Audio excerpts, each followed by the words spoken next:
Welcome to this Cribl webinar, Jedi Mind Tricks and the Executive Order. Before we jump in, I just wanted to take some time to introduce myself to those of you that I haven't met. I'm Desi Gavis-Houston, and I run solutions marketing here at Cribl. My role here at the company is all about surfacing the value Cribl solutions provide to teams with different technologies in their ecosystems, people with varied use cases, and folks in different industries, including the government and public sector. So today we'll be covering a few things, and they are the State of the Union, right? EO 14028 and the memorandums, just to set the stage a bit. Then I'll move into what it takes to comply and why that is so difficult.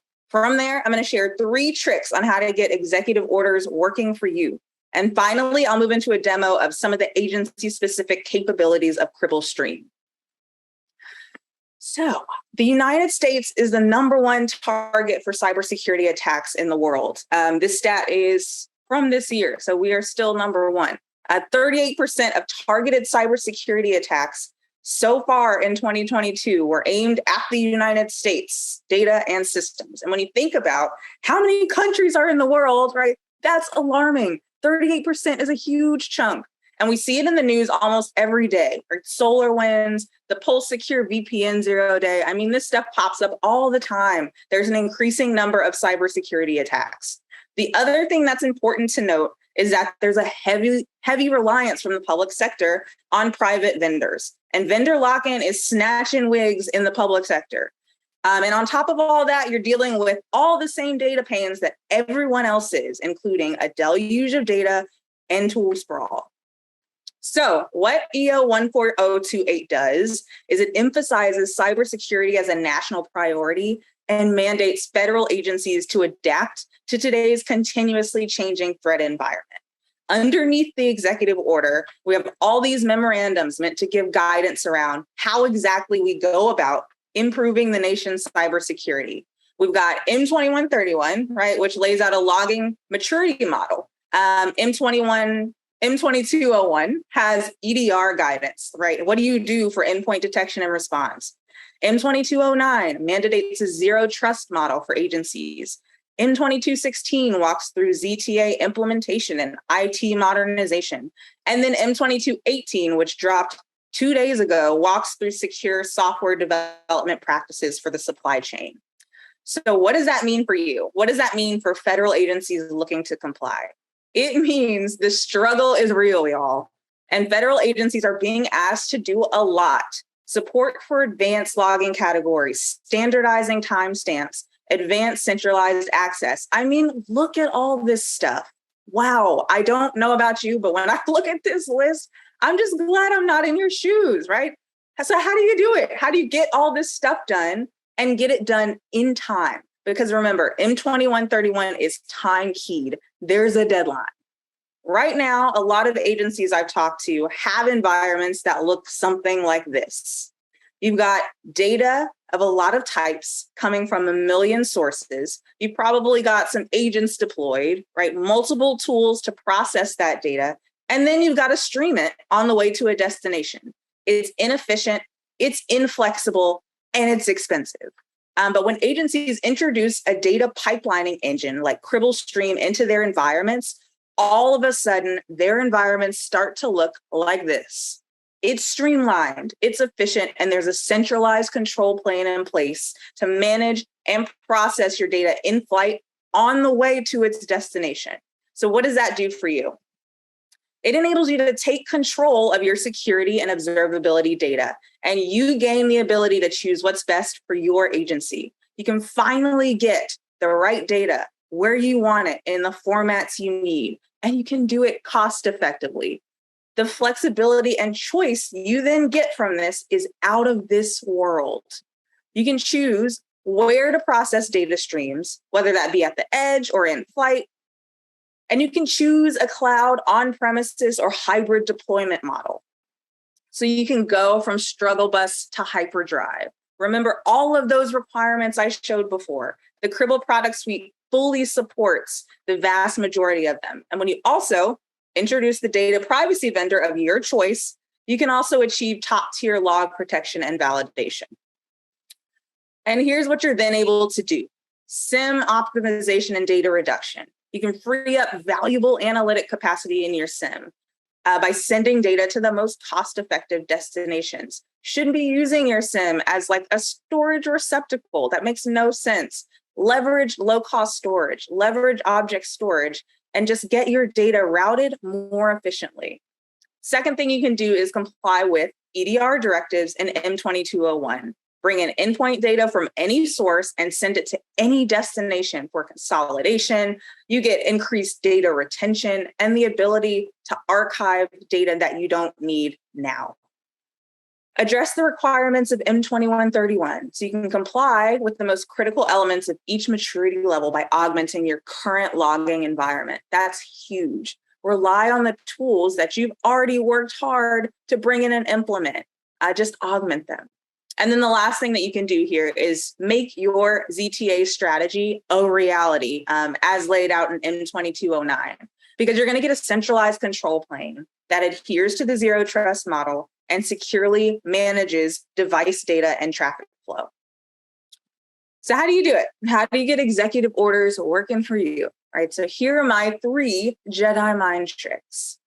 Number 1, change the narrative. So contrary to popular belief, most people think an executive order comes down the pipe and then agencies have to scramble to comply. That's not what agency CISOs are telling me. So I can't name the agency, but a certain CISO leader that oversees multiple agencies was already looking to do what the executive order was asking. He had been fighting and begging his partners and leaders to help him introduce a data pipelining tool like Cribl Stream into his environment. Now, with EO 14028 out and all of these memorandums, he finally had a tool to help him sell this internally. Number 2 is leverage end of buying season leftover budget. So I mentioned before, not having a data pipelining engine, not having that centralized control plane is expensive. Data volumes are constantly going up year after year, and that makes it difficult to manage all that data. It's often not in the most cost-effective destinations. And that means that introducing Cribl products into your environment will streamline operations and save you time and money moving forward. Our federal field team has talked to several agencies looking to match up end of buying season leftover dollars with something, because if they don't use it, they might lose it. Why not take those dollars and put them toward something useful? Put those dollars toward Cribl Stream. And number 3 is lean on your mission. Ultimately, as I talked about before, right, the Cribl suite of products accelerates compliance with EO 14028, improving the nation's cybersecurity. That's what the executive order is titled. That's the mission. People can argue with you all day about which tool you want to buy. They cannot argue that we don't need to improve our nation's cybersecurity. So the big idea is that executive orders and memorandums are a tool that you can proactively leverage to push your data initiatives forward. All right, let's jump into some of the actual capabilities of the products, and I'm going to be focusing today on Cribl Stream. Before I hopped on this call, I set up a few things, right? So we have, as you can see, we've got Cribl Stream on the left and a security analytics tool on the right. We're going to use Splunk as an example here, but everything we cover here is applicable to any analytics tool that you might be using in your environment.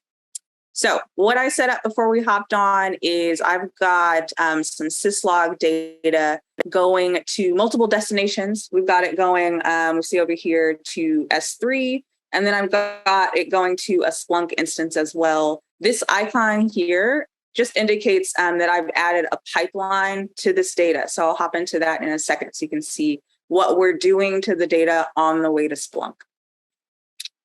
So I'll go into my pipelines, and then I am going to take a look at some of our pipelines. So like I mentioned, we've got syslog data going to 2 locations. That does a couple of things. Number 1, sending data to S3. Again, it's back to that point I was talking about before, right? How do I leverage lower cost object storage to make things more cost effective? And then the second thing we're doing is we're processing that same data on its way to Splunk as well. So if I go into processing and packs and take a look at some of the data here, I'm going to expand this. I need to select the second one, this pipeline here. Okay, so this is our pipeline. I'm just going to pull it out so you guys can see what's happening.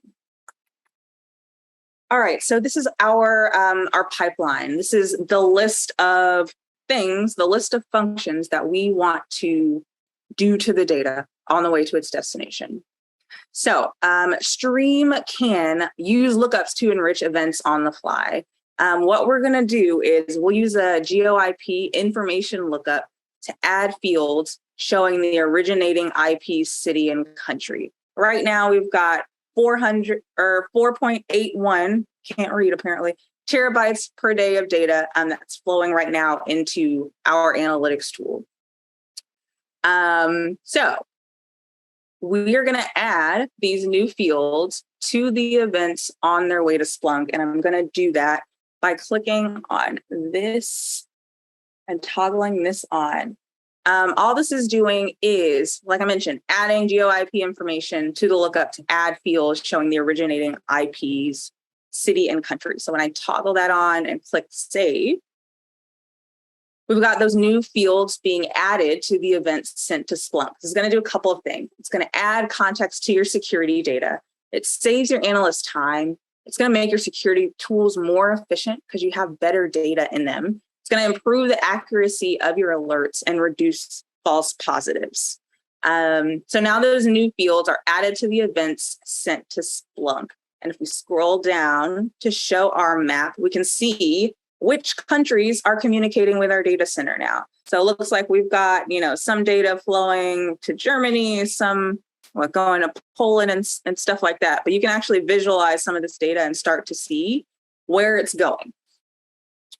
Okay, now I'm going to toggle on another function. So to make our data a little more useful, we're going to add some more context to the events. We're going to use asset lookups to enrich events with information, mapping IP addresses to the name of our assets and their criticality. So I'm going to turn on that function and hit save.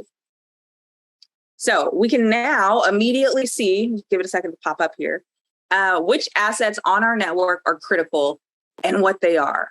So security events often lack context.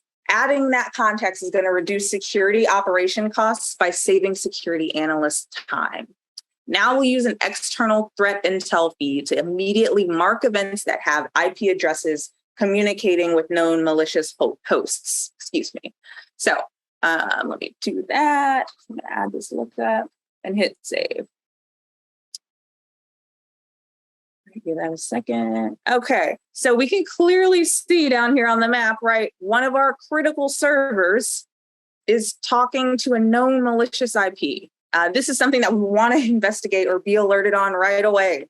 In many cases, to get this context without Stream, it's going to require multiple time-consuming searches across several security tools, or very expensive and often hard to do combinations of integrating asset data, threat intel, and scheduled search jobs. Again, context makes detections faster and cheaper. And by adding threat intel info, there's no more need to do all those manual lookups against other tools during investigation and threat hunting.